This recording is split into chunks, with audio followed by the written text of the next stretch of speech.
Here again with another Lucifer Season 4 episode review video. Before I get into that though, pretty important, if you aren't caught up to the point where I am at rewatching or watching Lucifer, or you're just not entirely sure, then you definitely need to take the initiative and pay attention to the episode's title, which of course I'll mention, as well as put in the description. If that happens to be the case, you found out that you're not caught up, it would be my recommendation that you don't watch this video any further to avoid any potential spoilers.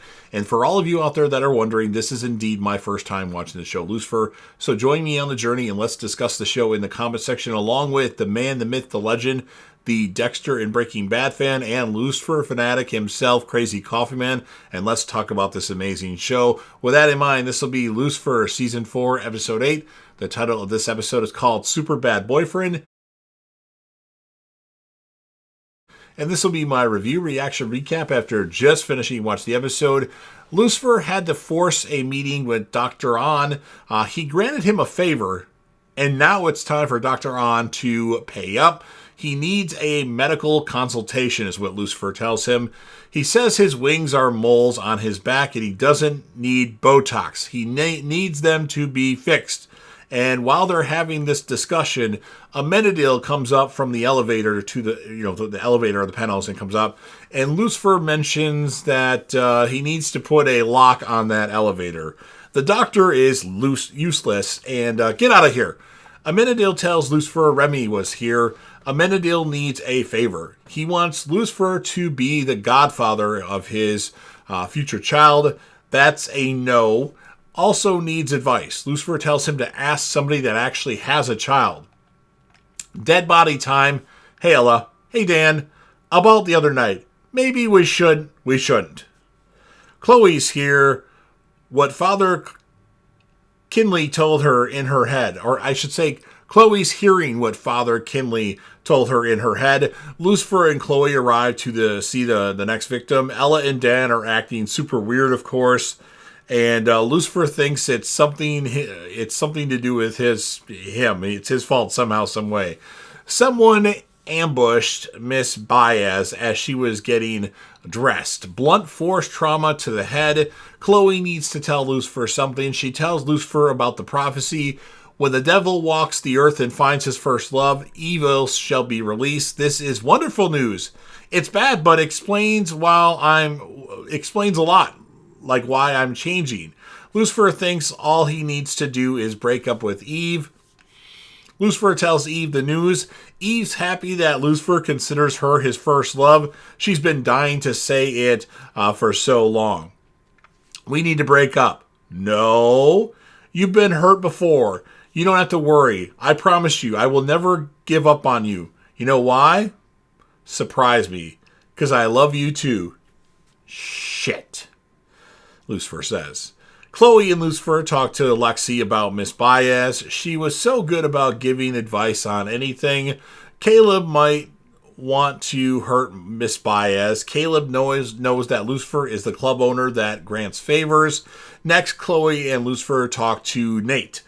Miss Baez was sleeping with Nate's dad. He's dating Lexi, Nate is. Amenadiel is at Lux asking men if they have any children and younger men about their relationship with their father, and finally asks a dancer about her relationship with her father. She's dancing half naked for money. Leave me alone.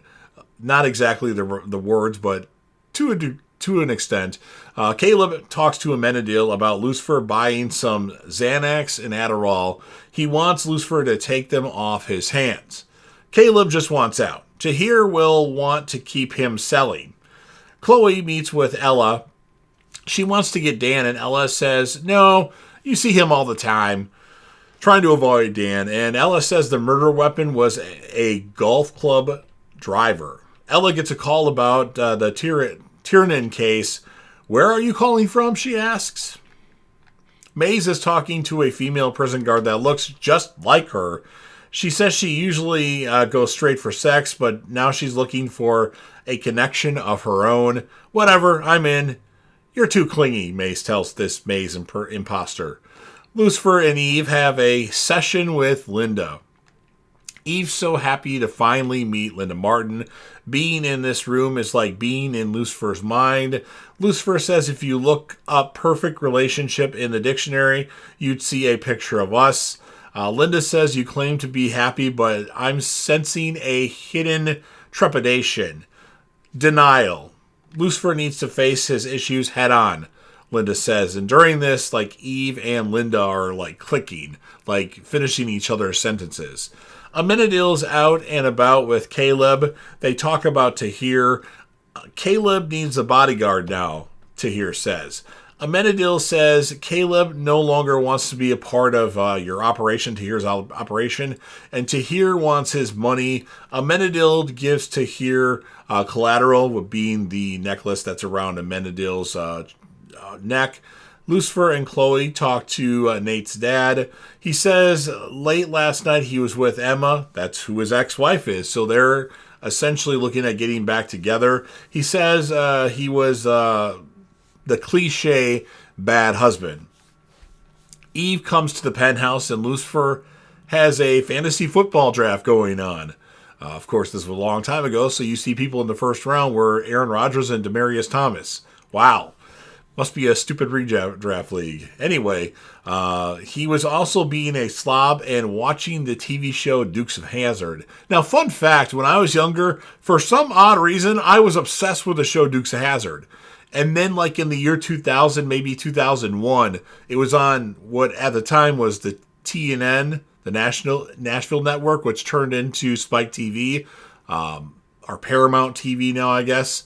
And I thought the show was the most stupid thing on earth. So, my oh my, how times change. But anyway, he's playing video games, which Eve joins in on, making out with chicks at Lux, and Eve does as well. Eve does her own fantasy football draft. Chloe calls Lucifer. We know who the killer is. Amenadiel took Caleb out for ice cream. He wonders why Amenadiel is helping him. I have a son on the way. Caleb asks if he's a test run for him. Cops show up. Warrant for Caleb's arrest. He's wanted for murder, as his prints are on a driver that was found in his locker, and the cops are like treating him, because of his color. They're racial profiling essentially, and like putting him down. Amenadiel's getting really heated during this, and he's about to go crazy. He's about to turn into the devil himself, and then Dan's there to save the day, or save Amenadiel from snapping on the two officers. And the officers wouldn't reason with Amenadiel, he mentions to Dan. Ella wants to talk with Dan for a second. Ella tells Dan that a cop may have talked to Tiernan about Lucifer being the one that was responsible for Julian essentially being paralyzed. And then to get her off the subject, Dan kisses Ella to essentially shut her up. And then we talked about not doing this anymore. And then Amenadiel goes to see Caleb in, it was a jail or a holding cell, whatever, the station. And he asks Amenadiel, what makes you so sure that I didn't do this? My life is over. Just go. Stop wasting your time on me, Caleb says to Amenadiel. And Amenadiel says, have faith in him. You don't have to have faith on the system. You don't have to have faith on the cops, but have faith in me. An old guy rejects Maze. That was a kind of a random conversation. Two alpha males, or two alphas, their heads would clash, essentially. And then Eve comes to talk to Maze. We could pretend to be on a date. Maze likes sex. Yay! Maze says it's too hard to open up about her life. After all, I am a demon. Lucifer tells Chloe he tried to be a super bad boyfriend so Eve would break up with him, but it just made them stronger. Well, he was more annoyed, but Eve was more into him. I don't know. And Lexi and Nate may have been in on setting up Caleb. Lexi says Nate can get angry sometimes. She never thought he'd go this far. And then Nate's watching this from the other side of the glass, the mirror, and says that Lexi is a liar. Nate says he didn't kill Miss Baez. Check Lexi's bloody clothes. I was supposed to get rid of them, but I didn't. Nate said he didn't even care about the Harvard thing because they both were at Harvard. she needed Nate to go to Harvard, so like he was cheating on tests, and Miss Baez found out about it. So because of all this information, Caleb is free to go. He wants to know how he can get Amenadiel back. He tells Amenadiel that he'll crush it being a dad. Eve tells Maze she doesn't have any bad dating stories. With Lucifer, I feel like I can be myself. Lately, I feel like he's pulling me away from me. Maze says Lucifer will come around. He does this stuff. Dan's at Lux. He knows that Maze is trying to get Eve. And Maze says that we're just talking and hanging out. He tells Maze that he played Ella. Don't play Ella Lopez. And then he's wasted during this and wants to take a shot. He tells Maze he's got to go tell Eve exactly how she feels about Eve. And then Maze punches Dan. Is that all you got? He says to Maze, you want me to hurt you, don't you? Get him out of here, she tells everybody to get Dan out of there. Eve tells Lucifer a friend helped her realize that she's great. She's awesome. And then Lucifer says she's so much more than awesome. Sorry for the way I've been treating you lately. Eve says, that's what I wanted to hear. Lucifer says, which is why I should have said this straight away. I want to break up with you. I don't understand.